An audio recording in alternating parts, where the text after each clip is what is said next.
कल अपन ने image blink करवाई थी यहाँ तक। ब्लिंकिंग की स्पीड अपन कंट्रोल कर सकते हैं यहाँ से। इसमें भी डबल हो रही है बाय डिफ़ॉल्ट, यही सही है वैसे तो। अगर आप फास्ट करना चाहो तो इसे ट्रिपल या फिर 4 गुना भी कर सकते हो। अब हमें ब्लिंक करने के बाद ये जो ब्लॉक्स दिख रहे हैं, इमेजेस के ब्लॉक्स बने हुए हैं, तो इनको बारी बारी से टैली करना है। सबसे ये जो कर्सर हमें फर्स्ट पे लाना है, फर्स्ट ब्लॉक पे सबसे ऊपर और सबसे इधर।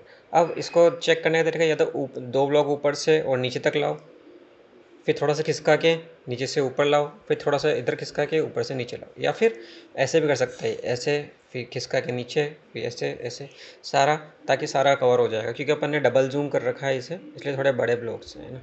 अब इसमें सबसे ज़्यादा हमें दिक्कत आएगी ये कुछ डॉट, जैसे यहाँ पे आएगा कि ये पिक्सल एरर है, ये इससे कंफ्यूज नहीं होना है। क्योंकि जो एस्ट्रॉयड होगा, जैसे ये नॉन ऑब्जेक्ट है, ये चारों इमेज में दिखेगा अपन को, और जो पिक्सल एरर है वो हमको किसी किसी ब्लॉक में दिखेगी। जैसे यहाँ पे एक धब्बा आया था, ये पिक्सल एरर, इनसे बच के रहना है। ये एस्ट्रॉयड की तरह लिखती हैं, कभी कभी तो 2 इमेज में भी दिख सकती है, पर मिनिमम 3 में देखनी है अपन को। जैसे ये, अब ये एक एस्ट्रॉयड हो सकता है क्योंकि ये, इसकी पहचान सीधी रेखा में जा रहा है, या तो इधर सीधी या इधर या इधर इधर, एक सीधी रेखा में होना चाहिए। और दूसरा, हर इमेज में बराबर दूरी तय करनी चाहिए, यूँ नहीं कि एक यहाँ पे फिर यहाँ पे फिर पास में फिर दूर।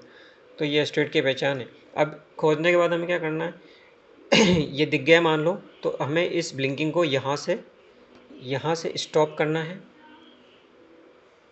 ये ब्लिंकिंग स्टॉप हो गई। अभी इमेज 3 पे है, तो यहाँ पे से एरो से हमें इस पे फर्स्ट पे लाना है ये, और ये फर्स्ट पे आ गई। और ये इमेज है हमारी, ये ऑब्जेक्ट थी जो दिखी थी, इस पे बीचों बीच हमें क्लिक करना है। क्लिक करने के बाद ध्यान रखना है कि गोला बीच में ही हो, एस्ट्रॉयड बीच में आना चाहिए ऑब्जेक्ट ये। अब यहाँ पे सबसे पहले इसे रोक के हम इसके डाटा चेक करेंगे। सबसे पहले SNR वैल्यू जो होगी, ये SNR वैल्यू 5 से ज़्यादा होनी चाहिए। पहली कंडीशन क्या होनी चाहिए? SNR वैल्यू 5 से ज़्यादा होनी चाहिए। जो R वैल्यू है वो चारों इमेज में लगभग इतना ही रहना चाहिए। जैसे R वैल्यू इसमें 20.7 है, तो बाकी में भी 20.7 या 20.8 या 20.6, यानी 0.5 से ज़्यादा नहीं होना चाहिए वेरिएशन। तो पहली इमेज में ये हमारे दोनों डाटा सही है। इसके अलावा जो ये ग्राफ है, जो स्कैटर, जो वाइट डॉट है, ज़्यादा स्कैटर्ड नहीं होने चाहिए, यानी अभी ये लाइन के आसपास ही है झुंड, ज़्यादा बिखरे हुए नहीं होने चाहिए ये वाइट डॉट। तो पहली इमेज में हमारा ये सब क्लियर हो गया है। अब हम दूसरी इमेज में डाटा चेक करेंगे। नेक्स्ट से ये सेकंड हो गई।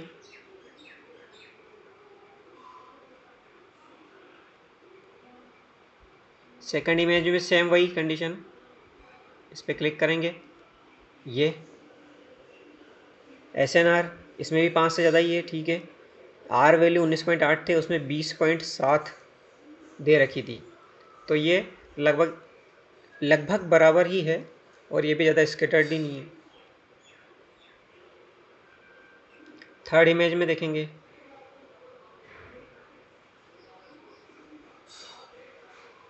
को बीच में लेंगे, क्लिक किया, ये डाटा आ गया। यहाँ भी SNR 5 से ज़्यादा ही है, और R वैल्यू भी लगभग 20 ही है, और स्कैटर्ड भी नहीं है। नेक्स्ट फोर्थ इमेज में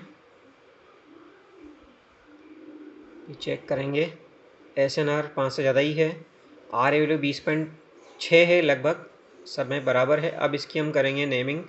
वापस इमेज 1 पे आके इस पे जैसे ही क्लिक करेंगे, यहाँ पे हमें यहाँ पे इसको एक अपना नाम देना है।